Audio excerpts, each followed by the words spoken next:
He was a vagabond, a child born in debt, and one who loves to stay in the debt. It was a stain on his character, one he never ever seems to get clean from. He was on the third wrap of marijuana and did not see himself stopping. He was in a lovely haze, a glorious dream whose pool he forever wants to abide in. He had just reached for the fourth wrap when his friend laid a hand on him. "Bros, won't you pay for the ones you have brought?" He reached into his pocket and brought out the full day's pay from his work in the construction site. The marijuana vendor smiled prettily at him. She even gave him extra wraps of his money's worth, which he did the due diligence of putting in his pocket. Lost in his bubble, he closed his eyes. "Is that not Gbemileke sleeping in the gutter?" A passerby shook his head. "The son of the pastor? You don't mean it." Gbemileke was currently sleeping in the gutter, a trash can as his pillow. He hugged the dirty can closer as he yawned. Oh my goodness, who would believe his father is a pastor? A church member of his father, a begrudgingly elderly woman, got so annoyed she bought ice bottled water and then decided to empty its contents on his head. The cold water jolted him out of his sleep. He screamed as he stood up. "What is that?" he screamed. "How dare you behave like this? Should it be said of you? You, a child born of wealth and prestige. You, a child that ought to love God and his principles. How dare you turn to a smoker?" The woman cried. Gbemileke began railing at her. The woman, scared, shifted back. Gbemileke ignored their murmuring and went on home. No one spoke to him at home anymore, and even he didn't care. Food was not prepared for him either. His father had outrightly given him an estimated time to leave his house if he would not stop his evil ways. But how was this to stop? He was addicted and couldn't even help himself. "I expect you to pack your bags and leave before the end of today," his father warned. "Even I won't stay, even if you beg me," he screamed back. He hated his father. He was a fanatical Christian who only did things his way. He didn't show Gbemileke any form of love. He was starved for attention, and his father didn't care. His problem had started after he had failed JAMB 4 times. He got depressed as he watched his friends go to school while he stayed behind. It hurt deeply to watch this. He had fallen into depression and had coped with marijuana, and his father couldn't even see him screaming for help. All he wanted was for Gbemileke to pray, fast, and pray more. Anything that went wrong with him, his father just thought he didn't pray well. He even stopped supporting him, leaving him to beg most times whenever he needed anything. He had eventually spoken to himself and had gotten several odd jobs to pay for his day-to-day necessities. Moving out would do him a world of good, he thought. Life alone was tough. His fellow friends at the construction site had gotten him accommodation. He had barely spent 2 weeks with them when one of them bought a car and a house. Interested and fascinated, Gbemileke moved closer to the boy, named Femi. Femi was not a wealthy kid. In fact, he never knew his father, only his mother who supported his hustling skills. Femi refused to let Gbemileke know how he got the money, since it was not money gotten from the site work. That could never be enough. With constant pressure from Gbemileke, Femi decided to oblige him and he told him everything. He was part of an armed robbery gang. He operated on banks and carried away millions of dollars. He had only just joined himself. Gbemileke had been shocked. He backed off, but not for long. He thought of his father's parting words. "You will never amount to anything if you are not in the way of Christ. I hope you will be able to even afford a toothbrush." He had sneered as he wore his glasses to continue reading the Bible. Gbemileke made up his mind. He would do it. His father would not have the last word on him. The armed robbery group named Excellence accepted him. They were named since they never failed an operation. They carted away money on a steady basis. Gbemileke moved in with them, enjoying the affluent life. For the first 2 weeks, he was given anything he asked for. He even got a car. Then came the real mission. Gbemileke discovered it was their lucky charm, as with his help, they were able to leave before the police came. They made him their watcher. They continued to grow in business and Gbemileke changed his house. He bought a house of his own and a car. One prestigious Sunday, he drove into his father's church. He wore a very expensive agbada as he came in, his walking stick hitting the ground loudly. Everyone turned to look back at him. His father was the one preaching. He preached on the sins of man and specifically used Gbemileke as his teaching point.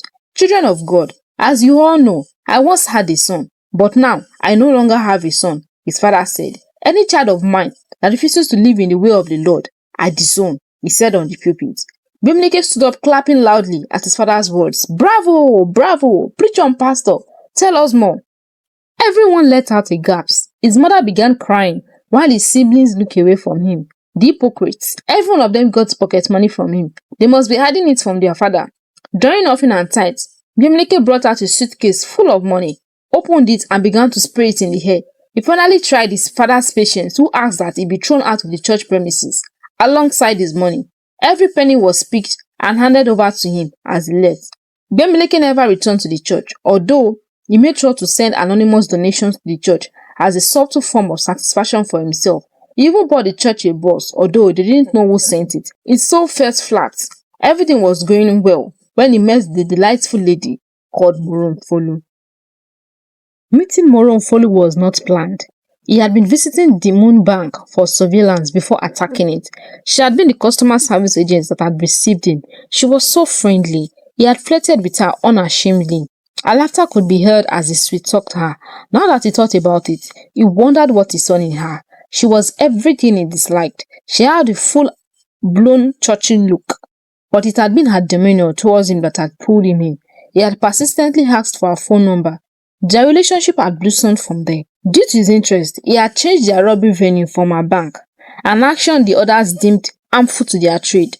They wanted him to take from the plethora of girls available from the club they visited daily. He slept with those girls for fun, but to him, Moronfolu was the real deal. So the further alliance of the Excellence Group, Bimleke was becoming distant. He rarely came on missions, and he had bought himself a business and was operating it with Moronfolu's input. He took the girl out and was seen all over social media dating her. Reality began to dawn on Bimleke when the leader of the Excellence Group warned him about the consequences of leaving missions. He would be killed. They didn't look lightly on traitors in their group. Bimleke remembered the oath he took. Hence, he began to shift away from Moronfolu. He would reject her calls and not even agree to see her. He went on 2 more missions with the group. Then the leader of the group got a lead information about a bullion van bringing money from the central bank. They had it specifically targeted. Bimleke was the one to kill the driver and take over the steering wheel. He agreed. He had been close-blooded several times, but he had never killed a person. He made up his mind that he would never kill a person. Attacking the van, despite their calculations and preparations, was not an easy task. They had attacked already when more soldiers surfaced and surrounded them, shooting them to their deaths. Someone must have tipped the police of their movement, since their mission was usually closely guided. Bimleke wondered who. During the shootout, he had been injured in his leg and had crawled under a van. In the rush not to allow their leader escape, he had been able to successfully crawl into the gutter and had made his escape from there, escaping the soldiers. Dripping blood all the way, he went to the only place he knew he could find refuge. Bimleke's father's heart itched as he ignored the urge to pray for his son Bimleke. It had been years since he had prayed for him. He didn't even want to have anything to do with the disgraceful boy, but the urge was great. He had just finished the weekly Bible study and he was closing the church as the last of the members took their Bible and went home. He had just turned the key in the lock when he heard a heavy thud behind him. He jerked, scared, as the gate was pushed open and Bimleke rushed in, dripping blood. "Daddy!" Panicked, his father ran to him. "What did you do? What did you do?" He cried as he helped him into the church. "Daddy, I am sorry. I hated you. But the way I went, I didn't know how to come out. I thought you were too strict with me. But you only wanted me to live the way of the truth. If it's not too late, I want to change." "Yes, my son. Jesus never closed his door to any sinner who wants to repent." "Yes, my son. Jesus never closed his door to any sinner who wants to repent." His father cried as tears dropped from his eyes onto the blood-stained shirt Bimleke wore. His father had just finished praying for him as he gave his life to Christ when the police van could be heard outside. The soldiers came into the compound, gun aimed. They lowered it when they saw the scenario. Bimleke surrendered himself that night to the authority. He was tried in court and found guilty. He was the only survivor of the clash amongst the group. Since he could not be punished for their crimes, he was fined and jailed for 15 years in prison. He made a donation of all the money he had gotten from Amobi, and he even sold the shop. Moronfolu visited him in cell about a month after. Her clear eyes pale and guilty-looking. Her lips trembled at the sight of him. "I am sorry," she said. "You shouldn't be sorry. You did the right thing." He had come to the conclusion later that it must have been Moronfolu who informed the police of their mission. He had visited her for the last time just the day before to break up with her.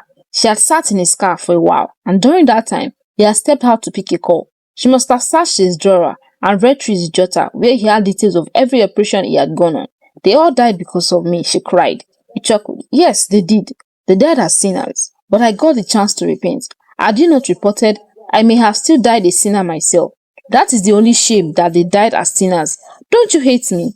Why would I hate you? I am here because of the consequences of my own actions, and nothing you did put me here. You did the right thing.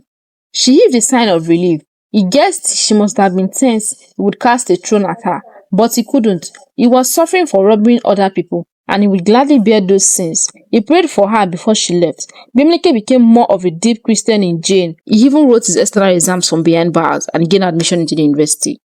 He finished school behind bars, and based on his good records in prison, he was granted a pardon and was released on bail 7 years later.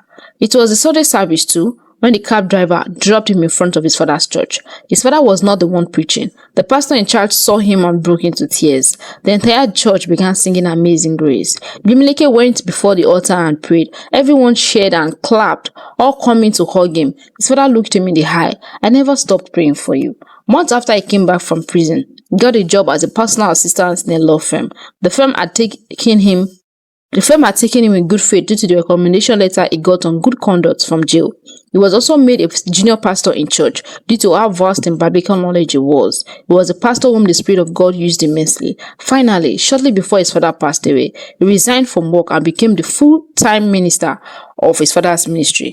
When his father died, Bimleke stood on the pulpit thanking God for grace.